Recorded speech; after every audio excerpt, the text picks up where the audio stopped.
Hey everybody, before we start the show today, we recorded a lot longer than we thought we were going to.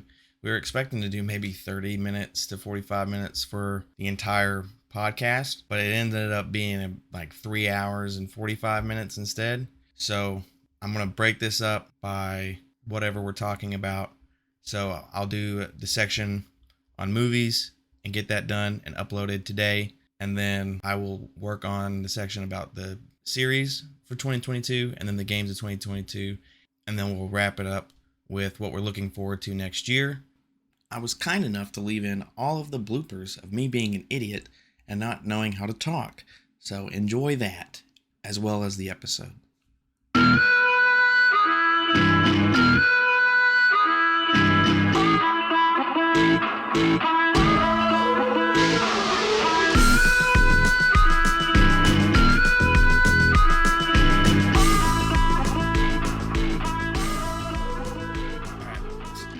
Try not to knock the table with or anything, and I'll try not to squeak with my chair, which is very difficult. Try not to lip smack too much.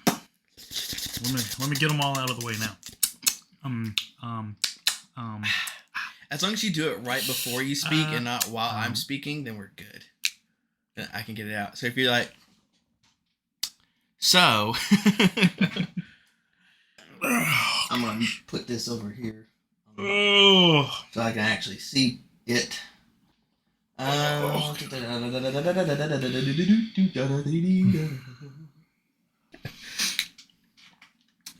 man, I heard that whole swallow. I heard it go all the way to your stomach and then plop in the ass. Can you really hear that much? Yeah, pretty much. Jeez. Oh man. Okay. 3, 2. Hi guys, welcome to Tall Boy in the Grass. This is going to be our review of 2022 in entertainment. With me today is my lover, my best friend, my co-host, Marty. I can't say your full name. Reset. Hi guys, welcome to Tall Boy in the Grass podcast. It's me, your boy, Frank, with my boy, Marty. Damn it!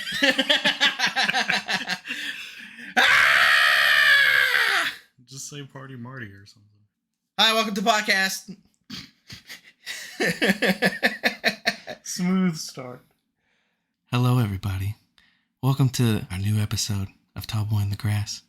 This episode's going to be about the year 2022, what we liked, what we didn't like, and what we're looking forward to in the next year. With me today is my co-host, Marty. Hi, Marty. How are you today?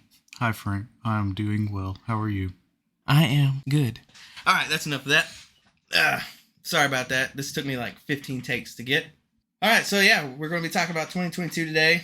Movies that we were interested in, that we saw, TV shows, video games, stuff like that. First of all, Marty, overall impressions for the year 2022, good, bad, ugly? I would say it was a pretty good year for the most part. Wasn't too many letdowns. A lot of good movies that I really didn't expect to be good. So kind of a positive outcome from something that I wasn't really looking forward to start with. Yeah, I think it was a good year overall. Personal life and in the entertainment. It was a pretty decent year. Had a rough opening, and then I think it ended on a high note. I think everything's starting to come back to normal after COVID. So we're starting to catch back up with the typical movie releases, and things are starting to settle down a little bit. So, yeah, I know it was a good year. What was your favorite movie of 2022? It's a toss-up between Avatar, Way of the Water, which we did our last episode about. Right. And Top Gun Maverick. Yep, Top Gun Maverick. I'll say the same. I really enjoyed both of those very much. I think story-wise, I liked Top Gun more just because it had a little more to it. I mean, it didn't really because it was Star Wars. And I like Star Wars, so I'll take Top Gun on that. And then with Avatar, it looked way better. But at the same time, Top Gun did look pretty good. It looked pretty good for what it was, yeah. Yeah. But you can't top Avatar visually. Right. Other big releases this year, we had Black Adam. I thought Black Adam was okay. I mean, it wasn't bad, but it wasn't outstanding. It was pretty like cut and dry superhero movie. The biggest problem I really had with it was The Rock thinking that he was going to start his own DC universe with that movie, which doesn't make any sense because he's a villain for Shazam who exists in DC already. And this seemed to be a spinoff of that Shazam. But then he said it was going to be the beginning of a new universe. And then he tried to get Henry Cavill in there as Superman at the end. And then we all know what happened with that. So, I don't know. I think it did more harm than it did good. And I'm kind of glad that James Gunn decided to not continue forward with that universe when he got put in charge. Because I don't know how you're going to start a franchise with a villain as a hero. It doesn't make... Like, imagine if before we had Tobey Maguire's Spider-Man, they did Venom. Just who would have cared? Yeah, I agree for the most part. The movie itself, the action scenes were cool. I think The Rock did a pretty good job as Black Adam. Yeah. But yeah, just the setup for his universe just didn't feel right. Of course, spoiler for the end of the movie, but Henry Cavill does return as Superman, which is pretty dope. But like you said, all of that is for nothing. Right. Because that's dead now. Yep. Thanks, Dwayne. Yeah. And speaking of movies set in fictional countries on the continent of Africa, I believe, Black Panther, Wakanda Forever, I think is what it's called. Was that what it's called? Yep. Another superhero movie on the Marvel side. What'd you think about that one? I prefer the other water movie that came out this year, but it was for the Chadwick Boseman passing away and them having to completely redo this.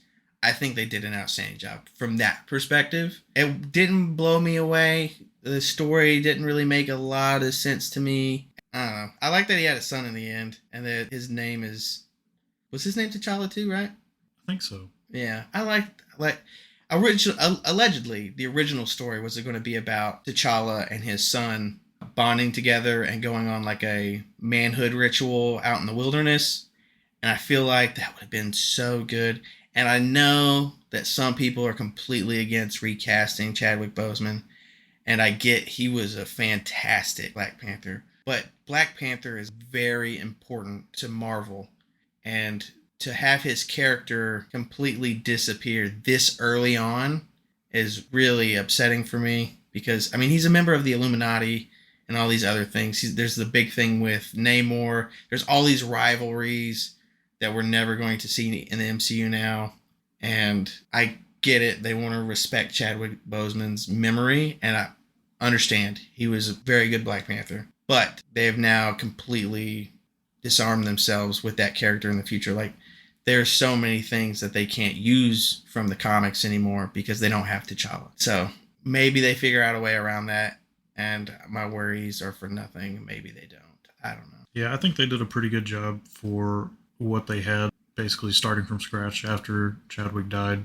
But my biggest complaint about the whole movie is Ironheart and how they just kind of threw her character in. Like, that was a terrible introduction for her character. Completely forgettable, too. Yeah, and the costume design I did not like. Mm-mm. And I know you didn't like the blue Predator suit for... Yeah, she looked like an anime, and the other people looked like a blue Predator. I didn't like it. It didn't look real. And I know that it's not real, but you want to make us believe that it's somewhat realistic.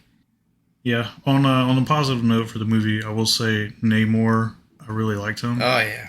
I liked the casting. I liked the art style. Like, I know it had a lot of like the Mayan like influence and stuff, which I don't really know the source material of the comics. Think that was accurate? I think the whole Mayan thing was made up specifically for the movie because they're more like Atlanteans. Right. I don't know in the comics very well either. I've always seen him as Marvel's Aquaman, and Aquaman isn't very appealing either. And he looks cooler in the movie, but in the comics, he's got like the Hermes wings on his feet, and he wears green tights. And I'm like, okay. Not interested in this character. No offense, Namor, but your Mexican brother is way cooler. Anyway, the guy that they cast as him did a great job. The character was pretty cool. His powers like they are what they are, but they were pretty cool the way they fit against the Wakandans. Being He can, wet? Well, he can fly. He's stronger than them. Yeah. Allegedly, he's stronger than Thor. I think that's what the director said. I don't know. But that one scene where M'Baku is like, Fishman, and then goes to swing his club at him, and Namor just yeets him across all of Wakanda. That was pretty cool. Yeah. Oh, man, I hope he becomes like the Black Gorilla or something. That'd be dope. Yeah. M'Baku being... Well, Shuri, the way it ended, she kind of like left him in charge. Right. So... That's what I'm hoping. Right. Does he become Black Panther now? I think it'd be cool. I know we talked about this. If like Shuri was still Black Panther, but temporarily he's the leader of Wakanda. He's gonna drink the fruit or whatever, get the powers, and he could be like, instead of Black Panther, he'd be like Silverback. Yeah, I want him to be like a Silverback kind of thing. Shuri coming back as Black Panther, I'm kind of indifferent on. If she does, cool. If she decides that she would rather be a behind the scenes nerd, I'm okay with that too, because I think where people make a mistake is assuming that everybody wants to be the superhero. But Shuri to me seems more like somebody who did it because she had a responsibility to, but she doesn't seem like she wants to do it. She seems more like the guy behind the computer person, the guy at the desk. Guy in the chair. Guy in the chair, yeah. She's a super guy in the chair. Or girl in the chair in this case. And I don't know. I think she's way too smart to be wasted punching people. Yeah, I agree. She definitely fit better as the tech guru, like coming out with the new technology and everything. But, she had to do what she had to do. She stepped up for her family. Right. Yeah. I mean, it could be like, I know people would say this. It's like, well, Iron Man was just a nerd and he went around punching people. But he wanted to, right. And I got those vibes that he wanted to. Yeah, he was comfortable in that role. Right. She doesn't seem like she's comfortable in it yet. Yeah. And it may be because she's just new at it. But even at the end, whenever she left Wakanda, like that to me screams, I don't really want to do this. Right. So we'll see. I'll be okay either way. I love Black Panther as a character just because I like the stealthy sneaking up on people wearing all black, smacking the crap out of people. It was, and his introduction in Civil War was. He reminds me a lot of that. You remember that superhero team from Dexter's Lab? And oh gosh, one of them had like a guitar, and I think it was like an electric guitar, and it was like Thor's hammer, but it was an electric guitar. I don't know. You lost me. Well, one of them was a cat. Yeah, I haven't seen Dexter's Lab in years, decades even. I don't know if it was Dexter's Lab. I'm 80% sure it was Dexter's Lab. But one of them was like a giant man cat that looked like Black Panther, but he was white, but he acted like a cat, like he scratched the curtains and stuff. It was pretty funny. But I didn't know that was like a Marvel character they had ripped off. When I was a kid, I didn't read comics. Right. Shuri, Black Panther, strong female lead. There was another 2022 movie with a strong female lead that I did not expect to be good, but I was pleasantly surprised. Oh, wait. Top Gun? No, wait. A little movie called Prey. Oh, dude. Prey was so good. I forgot about that. Prey was out of this world. Not literally, but kind of literally. Predator was out of this world. But then he came in this world where the prey was. You see where we're going there? Yeah. Mm-hmm. Okay. Mm-hmm. As long as I'm not just talking. I liked it. Funny, it's funny that you said that strong female character. I think she was the weakest part of the movie. Only her motivations, though. Only her motivations. Like, I feel like they had something there somewhere, and I think the writing for her character may have messed it up, because if you just boil down to like, why did she do what she was doing? It was all very selfish reasons, and that I didn't appreciate about the character, because like her brother died because she was being selfish, and all the other natives died because she was being selfish. And I get she was trying to prove that she was capable of doing the same things as them, and that I don't have a problem with that part of the story. I feel like it's a little cliche maybe, but if they did it well, I wouldn't have had a problem with it. The only where the problem comes from is her motivations were very selfish. So she wanted to prove she was better than everybody else, and so she went out to places that were explicitly dangerous, and they got other people killed as a result.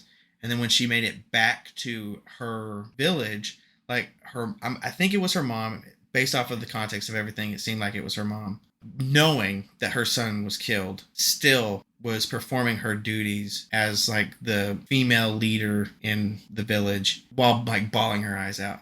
And I find that to be a lot more respectable than somebody making selfish choices to try to prove themselves and getting other people's killed. So I respect the mom. I didn't really respect the motivations for the main character. Other than her motivations, the rest of her was pretty cool. I liked the axe and her tenacity, you know? I just wish she had better motivations. And then the Predator himself, which was crazy. The Predator was awesome. But yeah, when I say strong female lead, I mean, like, not necessarily her motivations, but she killed a predator. Like, she did. She was pretty bad. Yeah.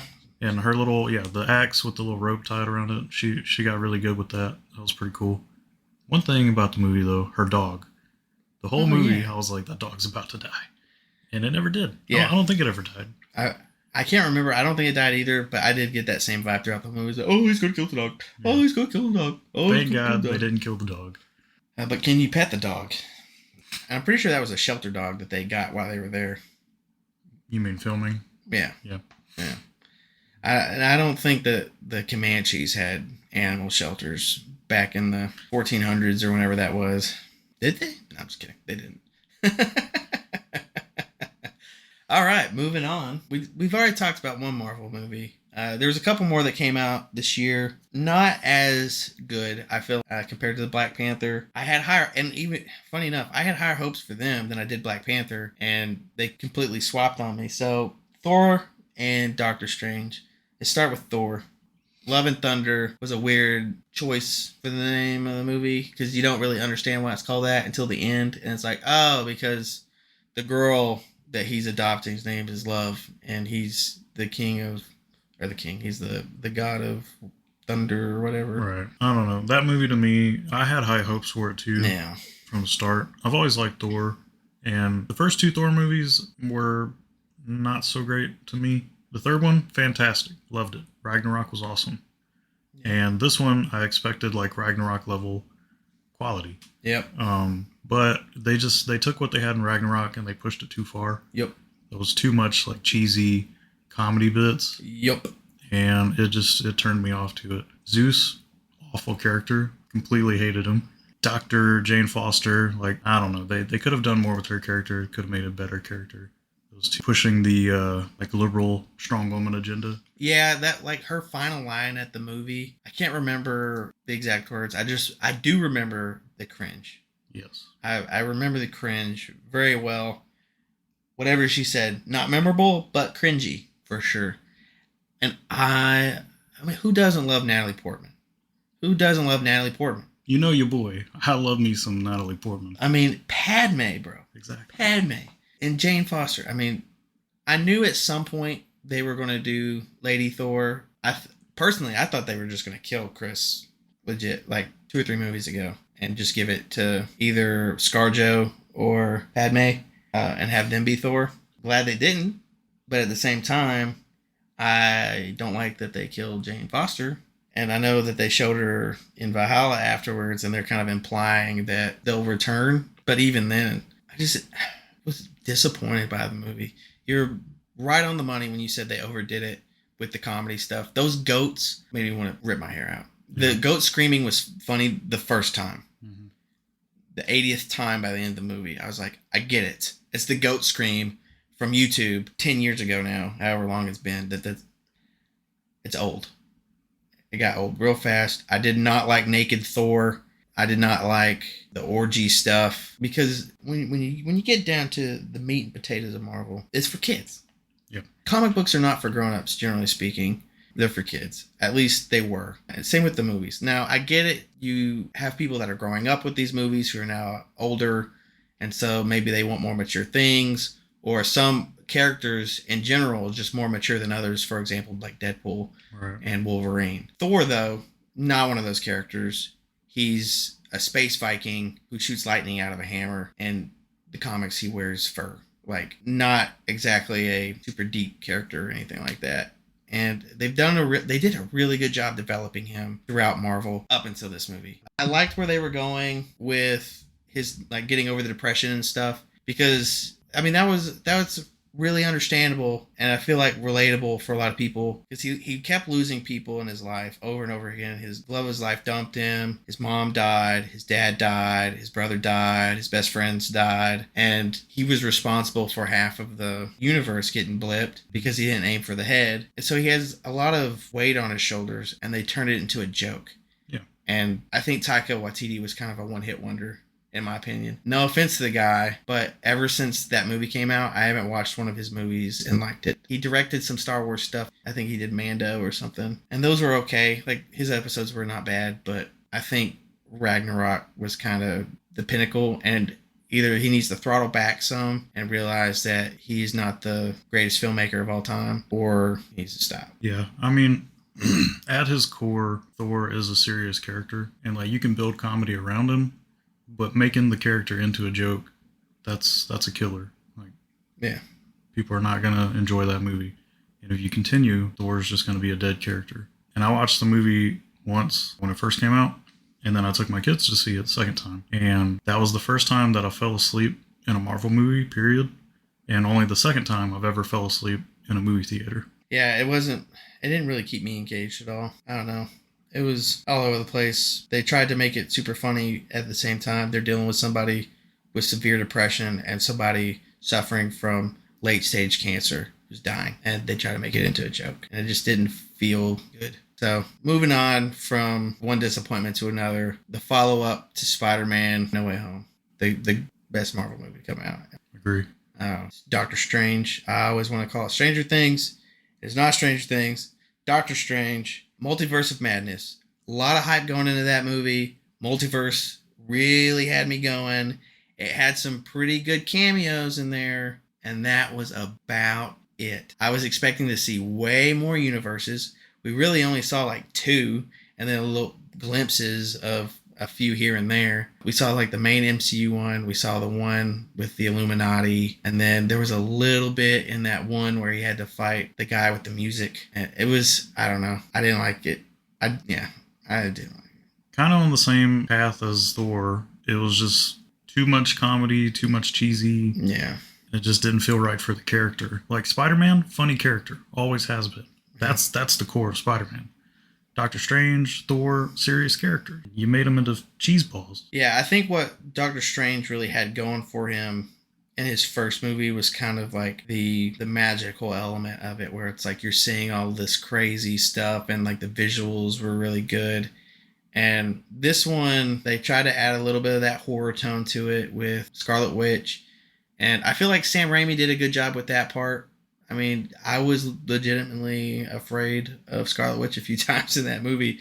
Like when she came out of the smoke and snapped Professor X's neck, savage. Yeah. Absolutely brutal. And then when she killed John Krasinski and the guy exploded that guy's head when she made his mouth disappear. Wow. She was scary. But the overall movie to me, it wasn't terrible, but it wasn't good either. It was kind of just like, meh. It was forgettable for me. Yes. That new character, America Chavez. Oh, yeah. She was completely forgettable. I literally didn't remember she was in the movie. Yeah. And she was a major plot point. She was the plot point. Yeah. The movie doesn't exist without her. Yeah. The whole thing with how she lost her parents, it kind of just made me laugh. And I don't think that was... bee! Right. That wasn't even intended to be comedy, I don't think. But that was probably the funniest part of the whole movie. You know, there's got to be somewhere out there an edit of somebody splicing together that scene and a B movie. You like jazz? Ah! Right. If not, you can make it. Oh, dude, I'll think about it. I'll see if I can figure out how to do it. But yeah, I mean, I think that's how it is in the comics, so it's accurate. It's just I didn't really care for America Chavez. I didn't really know who it was. Her name's cool. I like her name. Yeah.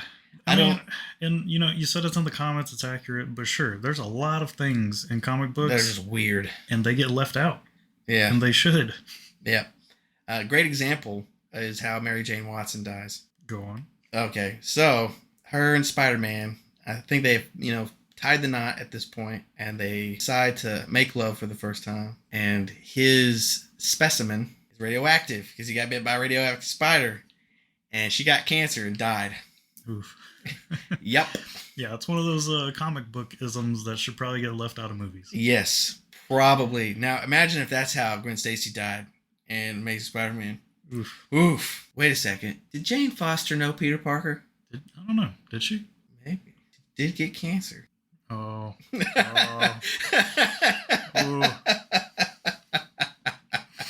Now I feel even worse. Oh, man. Oh, wow. He got Spider-Man. They don't call him the web slinger for nothing, Marty. Yeah, but let's get into let's talk real quick about the cameos in Stranger World, whatever his name is. Multiverse of Madness. Yeah, Doctor Strange. John Krasinski as Fantastic Four leader, Mr. Fantastic. I think the name says enough. It was fantastic. He's been fan casted for 5 or 6 years now. A long time he's been fan casted for that role. So the fact that they brought him in for that, huge props to Sam Raimi and Marvel for doing that. The guy with the yelling powers, I think it's like Black Bolt or something like that. Can't remember his name off the top of my head. Yeah, that sounds right. So he's the leader of the Inhumans, and in the Inhumans show, which did terribly. Don't ever look it up. It's not worth your time. But same actor from that. So I appreciate that, letting him come back to play a more comic book accurate, cool version of him in a major movie. Professor X, but not just Professor X. The 97 X-Men cartoons, Professor X. Yeah. Played by the Patrick Stewart. Oh, what a cameo. What a cameo, dude. Whenever I heard like the little guitar riff from the 97 show, it was like, I was like, oh my gosh, yeah, woo, finally. And man, first mutant in the MCU, Professor X, 97 X-Men cartoon. Loved it. Captain Britain, he was okay. Yeah, she was okay. What was the animated series where she was introduced to? What If? What If, yeah. Did you watch that whole series? Yes. I thought that was pretty good too. But yeah, it was kind of cool seeing her tie into this. Yeah, I think it's the same one, but I'm not 100% sure. Well, there is a What If Part 2 coming, so it's probably a different one. Captain Carter, is that what her name is? Captain Carter, not Captain Britain. Captain Britain is a dude. Yeah, I thought she was okay. I like that character in What If. What a woman. No, I'm just kidding. Who was the other superhero on that like panel? Oh, it was Monica Rambeau, Captain Marvel. Right. Was it Monica Rambeau? Yeah. Or was it her mom? Was Monica the mom or the daughter? I thought Monica was the mom. Okay. Rambeau Senior, Captain Marvel. I thought she was cool. She was just Captain Marvel. I mean, yeah. But there was a missing member. There's a missing member. Well, there's 6 total on the panel. There was one that was never introduced in the movie. We talked about Professor X. We talked about Rambeau. We talked about Screamer. Fantastic. We talked about Mr. Fantastic. I'm missing one. Oh. The wizard guy. Black wizard guy. What was his name? Black wizard guy. Yeah. Remember he was in the first Doctor Strange? He's the one that captured him. Is he a black guy? Yeah, he's a black guy, and he's one of the wizards from the sorcery thing or whatever Strange is a part of. Are they wizards? What are they? Yeah, they're sorcerers? Sorcerers. That's all the same thing. Witches, wizards, warlocks. Gosh, what was his name? Don't bother me. I can see his face. It's clear as day. I can see his cool hair. Right. Yeah, I can't remember his name. Mordo. Sorcerer Supreme Mordo. Yeah. Okay, so... Baron Mordo. Yeah, Baron Mordo. Each of those seats represents a leader from a major collective of superheroes. Like Professor X, leader of the X-Men. Mr. Fantastic, leader of the Fantastic Four. Captain Carter, leader of the Avengers. Captain Marvel, leader of the Cosmic Avengers. Sorcerer Supreme. The 6th seat is usually one of 2 characters. And they already, like, the writers know, they've already confirmed that they know who that person was that was missing, and that I think they are going to be involved with something in the future. It's usually either Namor or T'Challa. So, be interested to see who it is. It won't be Chadwick Boseman. No, it will not. Unless they have some footage that they already filmed and they're waiting for something in the future, or if they do, like, a weird Leia thing. Do you think that's why they left the seat empty? Because Chadwick Boseman died? No, I think they're just setting up a mystery. It could be. Now, don't get me wrong. You're probably right. I think that you're more likely to be right. but I think they're trying to set something up. All right, I think we beat up Doctor Strange enough. Yeah. Poopy movie, good. It was Horror, good. okay. Characters, great cameos. The next movie that we're going to discuss, which is, well, I was going to try to sing the song, but you can't really sing that song because it's just a something's in my.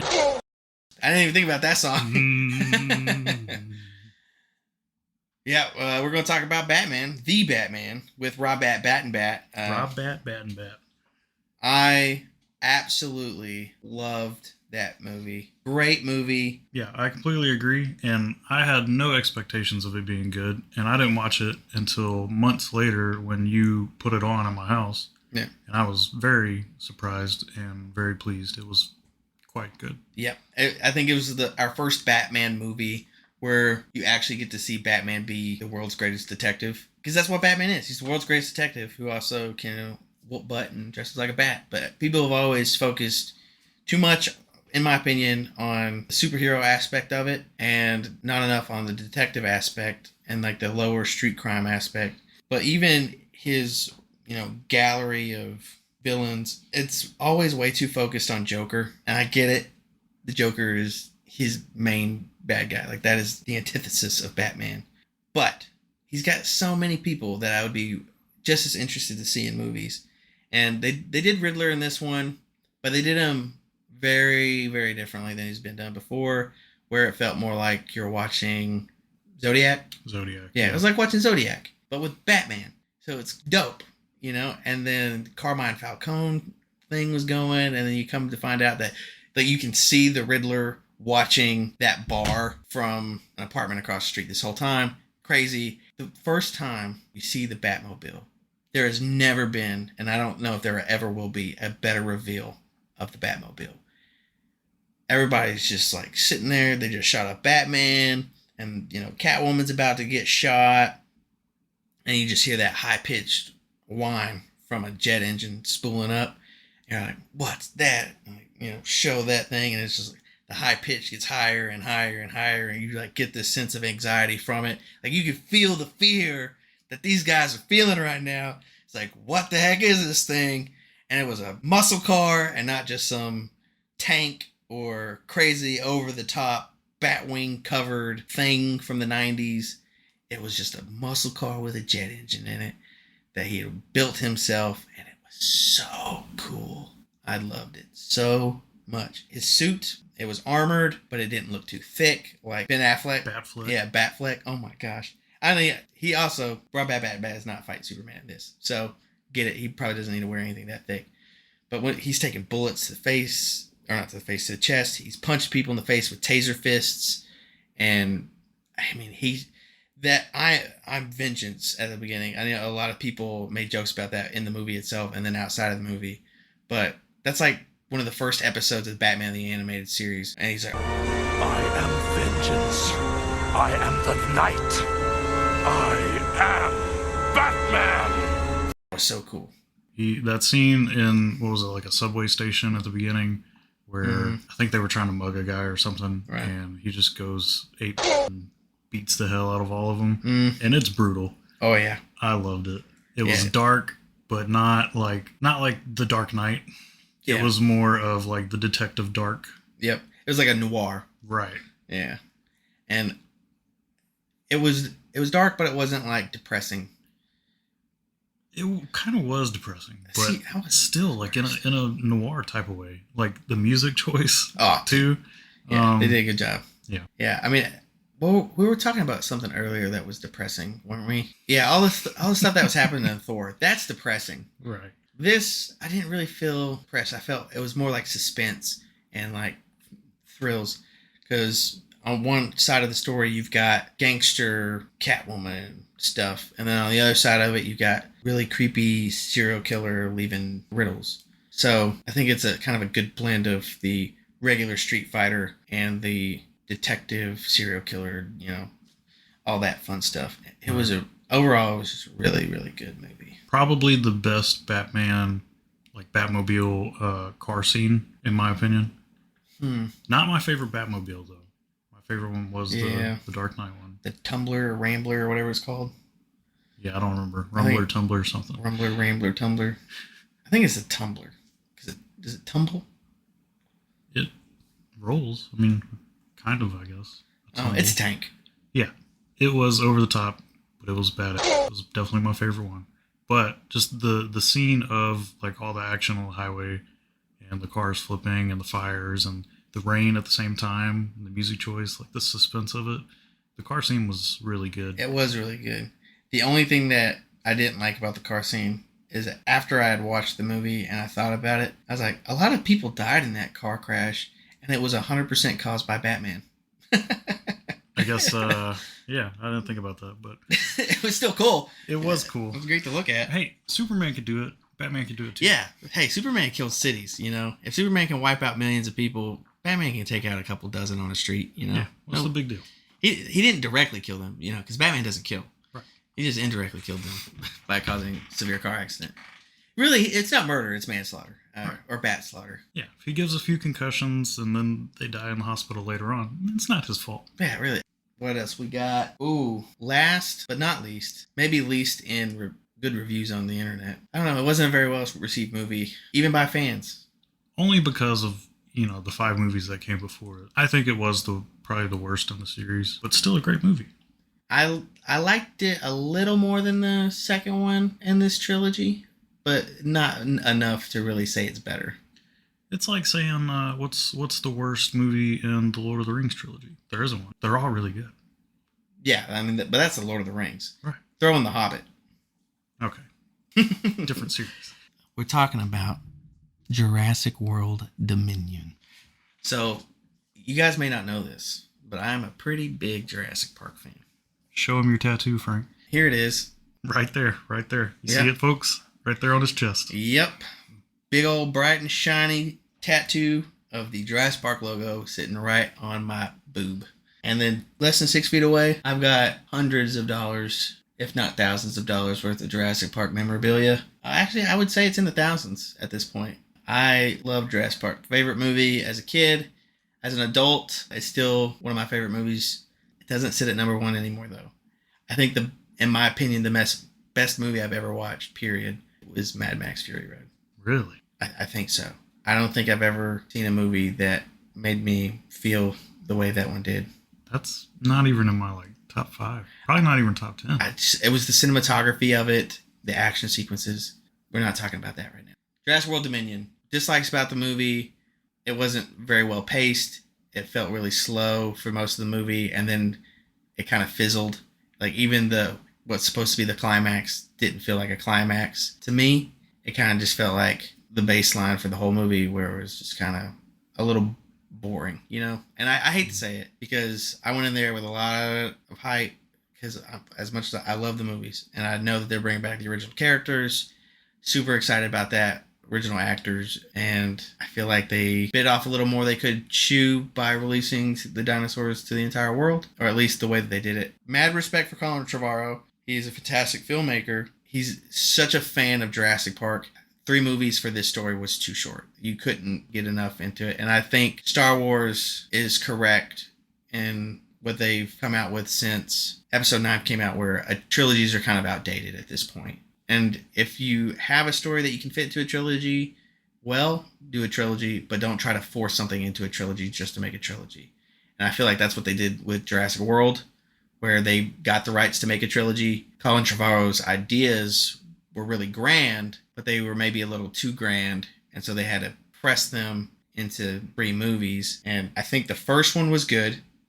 Jurassic World, loved it. Seeing the park with people in it, even for a short amount of time before it all falls apart, loved it.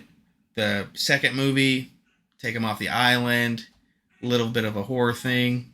The second one kind of flopped for me. I liked the idea of cloning humans and doing something with that. I feel like they kind of wasted it with that specific character, because she didn't really feel like she was important, and even in the sequel didn't feel like she was important. And then watching the island get destroyed is unpleasant, especially knowing that the second island is also gone if you read into the lore in the movies. The books, and this is where I get why they did it. In the books, the island gets destroyed, and in the first book. In the second book, what dinosaurs are alive on the other island get a disease that kills them all. So Jurassic Park they're not new to killing off things. You know what I'm saying? They'll kill off the dinosaurs easy. But I feel like they did it in a overly sad way. Maybe that was just my emotions. I hated watching the Brachiosaurus from the first movie get killed by lava. I hated it. Yeah, especially standing on the beach just crying. Yeah. Oh gosh, just thinking about that. Okay, J.A. Bayona, you got me. Okay, that scene, you got the reaction you wanted. It's just not an interaction I wanted to give you.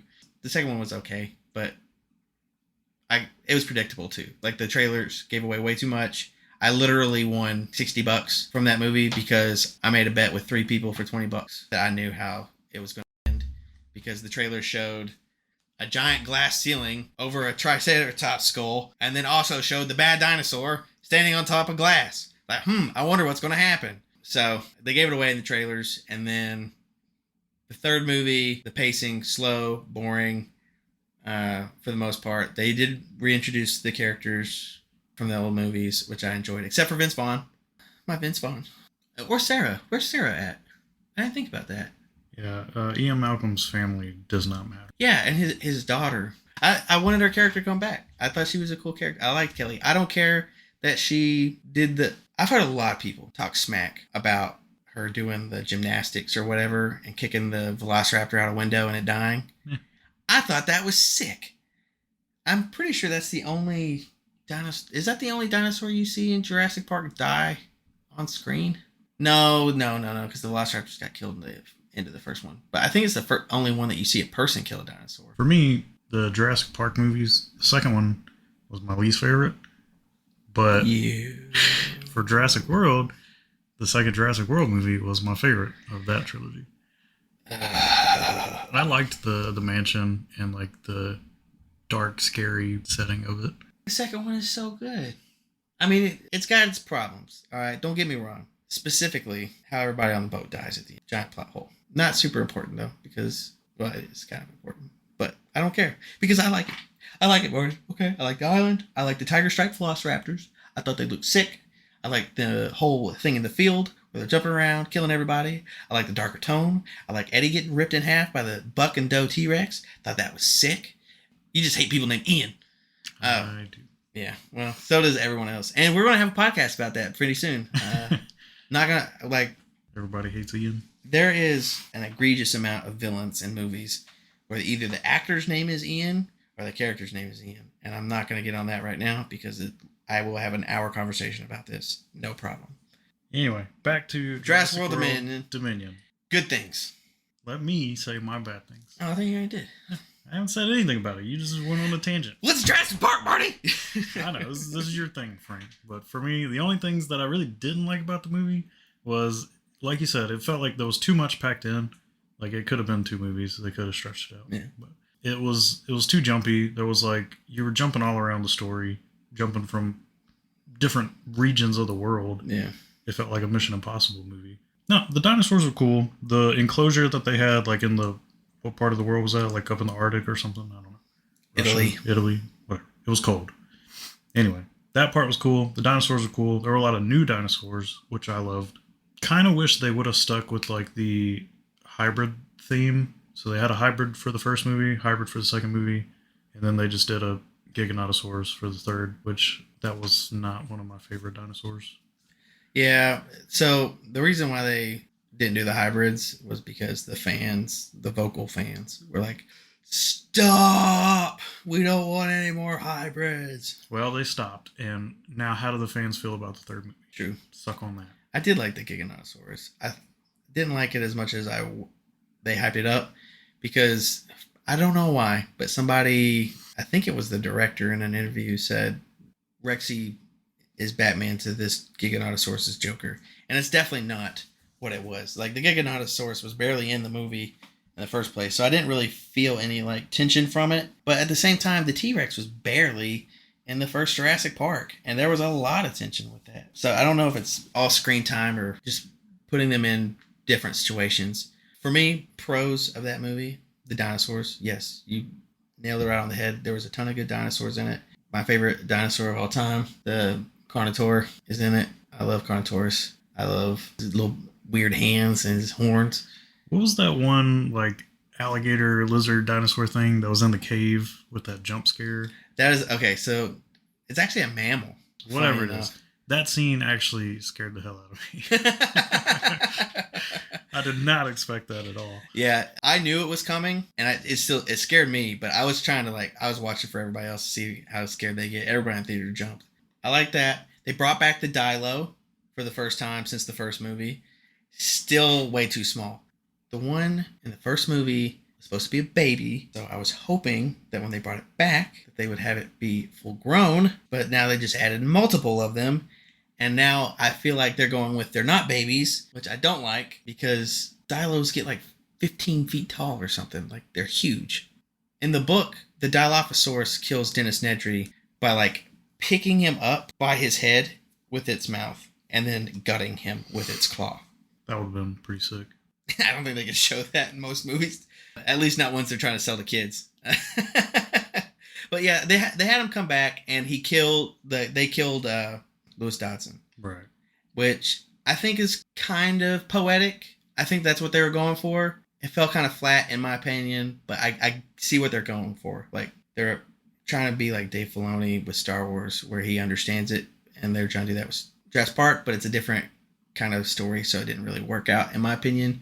For those who don't know the background of this, Lewis Dodson, the guy that gets killed by the Dilophosaurs in Jurassic World Dominion, is a character from the original movie. It's the one that Dennis Nedry, the fat guy, met with in Costa Rica and did the spy job for, right? Yeah, it gives him the little Barbasol can. So Lewis Dodson contracting Dennis Nedry to commit espionage is what got Dennis Nedry killed by Dilophosaurus. And so what makes it poetic is now he has been killed by Dilophosaurus as well. It didn't really land for me, but I did appreciate them bringing back Dilophosaurus for sure. So I saw some people complain about Chris Pratt like grabbing it by the throat so it didn't spit. Like, how would he know how to do that? He's a velociraptor handler. He's the behavioral specialist for Jurassic World. I think he would have known that it would spit. So I didn't see any problems with that. I didn't like the prop. The physical prop for the Dilophosaurus didn't look very good compared to other things. I think the problem was they went too vibrant with the colors and it made it look plasticky. Probably needed to get touched up a little bit with CG. And then Therizinosaurus was cool when it killed that deer. Oh my gosh. Oh, yeah. That was the most tense scene in the whole movie. Yes. When she drops down from the little ejection seat, right? And she crawls into the water because the Therizinosaurus is behind her. That scene was so tense, so dramatic. That made the whole movie for me. Oh, yeah. That whole scene was just badass. Yeah. And the Therizinosaurus by itself is just probably my favorite dinosaur in all of the Jurassic World movies, at least. Yeah. I thought it was really cool. When it killed that deer, I was like, holy smokes, it is not kidding around. Right. The fight scene at the end between the Therizinosaurus, the Giganotosaurus, and the T-Rex has got to be the worst fight scene. Yeah, it was pretty forgettable for me. And I don't know, it felt a little cheesy to use the Therizinosaurus as like a wall that the Giganotosaurus falls against. Right. That's how Dean Winchester dies. Yeah, but he dies like how many times? No. This is how they kill him off, period, in the show. Okay. He falls on a meat hook. They're like, oh gosh, COVID's happening. We got to wrap this up, boys. Push. So I didn't like the fight at the end. I did like the visuals of it, though. It looked cool in the storm and the fire and everything.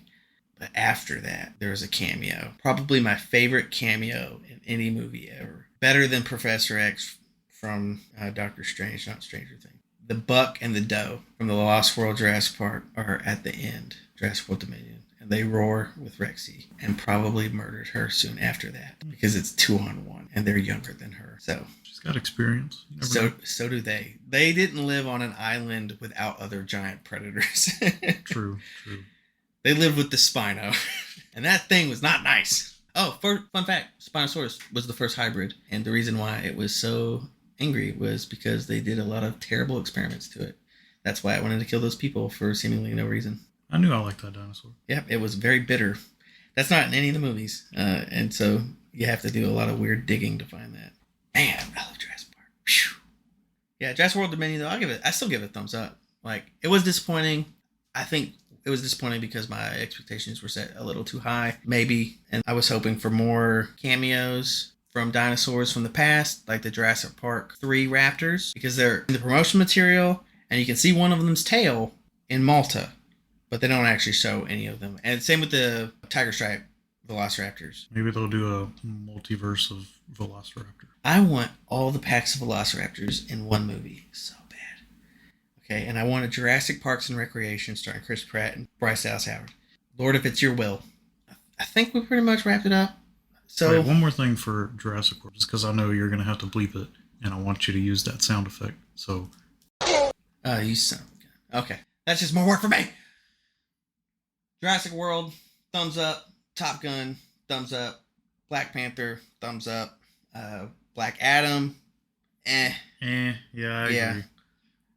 Thor, thumbs down. Doctor Strange, I would give Doctor Strange a thumbs down. Ooh, okay. Half thumbs down, half meh. Raw Batman, thumbs up, double thumbs up, triple thumbs up. Prey, double thumbs up, triple thumbs up. And then our dishonorable mention for the year. So this is a movie that was just awful. Terrible. It was like The Room. But not funny. Morbius. Wow. What a chunk of garbage. I mean, he literally fell asleep when we watched it. Like, I did. It was as boring, and I hated everything about it. Not a single redeeming quality in that movie for me. I don't know Jared Leto as a person, but I'm pretty sure I hate him. And with that, we're going to move on to the next section.